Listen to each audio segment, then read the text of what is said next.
আমি আমার বিধানসভা হারছি, জঙ্গিপুর জাকির সাহেব হারছে, শামসেরগঞ্জ নূর আলম হারছে, ফারাক্কা ওই আমাদের আমিরুল হারছে।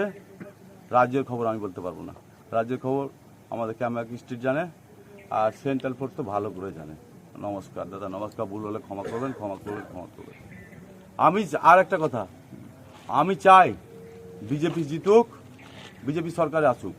আমি চাই কংগ্রেস জিতুক, কংগ্রেস সরকারে আসুক। আমি চাই সিপিএম জিতুক, সিপিএম কংগ্রেসে আসুক, সরকারে আসুক। আমি চাই আইএসএফ জিতুক, সরকারে আসুক, কিন্তু ন্যায্যভাবে। টিএমসিকে থাকার কোনো পজিশন দিদি চাই না ওই রকম জোর জবরদস্তি করে। অভিষেক দা চাই না জোর জবরদস্তি করে। জোর জবরদস্তি লুটপাটি আমরা শিখিনি, আমাদেরকে ওটা শেখায়নি, ওটা আমাদেরকে শেখায়নি, দিদিও শেখায়নি, এবিদাও শেখায়নি। আমি এখন কলকাতা বেরাচ্ছি, কামাক স্ট্রিট যাচ্ছি। এখন তো প্রশাসনিকরা তো ওদের হয়ে বলছে বিক্রি হয়ে গেছে। আর কত টাকায় বিক্রি হয়েছে আমি জিজ্ঞেস করলাম, 50 লাখ, 1 কোটি। আরে তোকে 2 কোটি দিচ্ছি আমি, বিক্রি কেন হলি? বাংলায় থাকবি না? রাজ্য সরকার আন্ডারে কাজ করবি না? কে ছিল একটা কনস্টেবল না কি ছিল, ওনার ভিডিও আছে।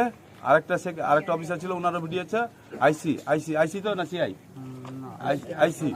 আর একটা ভদ্রলোক বলছে যে পরে এলো, উনি বলছেন আপনাকে প্রয়োজন মনে করি না, আমার বাংলার পুলিশ আমার পরিচয় দেওয়ার। ওনার বেশি দরকার আমার, যিনি বললেন আপনাকে পরিচয় দেওয়ার মনে করি না। আর কি বলবো, এই তো গল্প চলছে।